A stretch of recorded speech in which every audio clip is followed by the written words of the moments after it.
Welcome to morning మన్నా. నేటి వాక్య దర్శనం కొరకు మొదటి సమూయేలు గ్రంథం 2వ అధ్యాయం 9వ వచనం. తన భక్తుల పాదములు తొట్టిల్లకుండా ఆయన వారిని కాపాడును.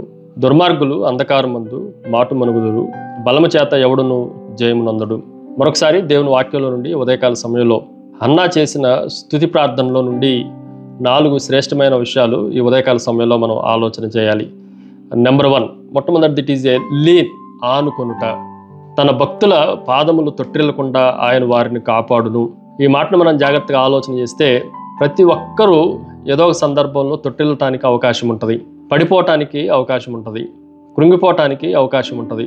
యవ్వనస్తులు తప్పక తొట్టిల్లుదురు అన్న దేవుని వాక్యం మనకి జ్ఞాపకం చేస్తూ ఉంది. కానీ తొట్టిల్లకుండా కాపాడటానికి మనము దేవుని పైన ఆధారపడే జీవితాన్ని, ఆనుకునే జీవితాన్ని అలవర్చుకోవాలి. చాలా సందర్భాల్లో మన పైన, మనకున్న బలం పైన ఆధారపడటం కన్నా కూడా దేవుని పైన ఆధారపడినప్పుడు మనం తొట్టిల్లకుండా ఉండటానికి 100% అవకాశాలు మెండుగా కనిపిస్తూ ఉన్నాయి. చాలామంది భక్తులు వారి సొంత భక్తి పైన, వారికి ఉన్న ప్రార్థనా జీవితాల పైన, వారిపైన, వాళ్ళ ఆత్మీయత పైన ఆధారపడి చాలా సందర్భాల్లో తొట్టిల్లిపోయి పడిపోయిన సందర్భాలు కూడా దేవుని వాక్యంలో నుండి మనం గ్రహించవచ్చు. అందుకే విశ్వాసులు తమ ప్రణాళికలే కానీ, భయాలే కానీ, వివిధ రకాలమైన ప్లాన్స్ అన్నిటినీ వాళ్ళ సొంత బుద్ధిని ఆధారం చేసుకోనకుండా దేవుని పైన ఆధారపడి ఆనుకున్నప్పుడు మెండైన అవకాశాలతో మనము ఆశీర్వదించబడటానికి అవకాశం ఉంది. రెండవ విషయాన్ని మీకు జ్ఞాపకం చేస్తాను. It is a limit. బలము చేత ఎవడును జయమునందడు అన్న మాటను ఆ చివరి భాగాన్ని ఆలోచన చేస్తే మానవునికి పరిమితి ఉంది. There is a limitations. మానవుడు ఎంత చేయగలడు అని మనం ఆలోచన చేస్తే మానవుని బలము కానీ, శక్తి కానీ అదంతా పరిమితి కలిగినది.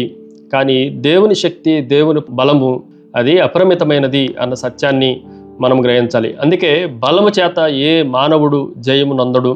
సుమారుగా బలహీనుడిగా, బాలుడిగా ఉన్నప్పుడునే ఇది యెహోవా వలన కలిగిన యుద్ధము చేయువాడు యెహోవాయే అని దేవుని మీద సంపూర్ణంగా, దేవుని బలం పైన ఆధారపడిన దావీదు గొలియాతును జయించడం మనం జాగ్రత్తగా ఆలోచన చేయవచ్చు.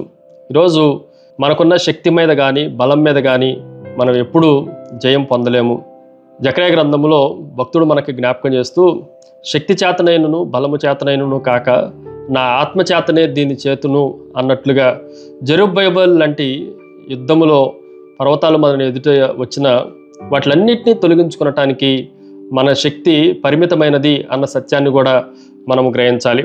మూడో విషయాన్ని మీకు జ్ఞాపకం చేస్తాను. ఇట్ ఈజ్ ఎ లూజ్, ఓడిపోవటము. దుర్మార్గులు అంధకారమందు మాటు మనుగుదురు. Wicked shall be cut off in the darkness అన్న మాట ఇంగ్లీష్లో రాయబడతా వచ్చింది. ఈరోజు పాపము వలన మానవునికి ఉగ్రత వస్తూ ఉంది. పాపం మానవుని చీకటిలోనికి నెట్టివేస్తూ ఉంది, అంధకారంలోనికి నెట్టివేస్తూ ఉంది, మరణాంధకారంలో మనల్ని విడిచిపెడతా ఉంది.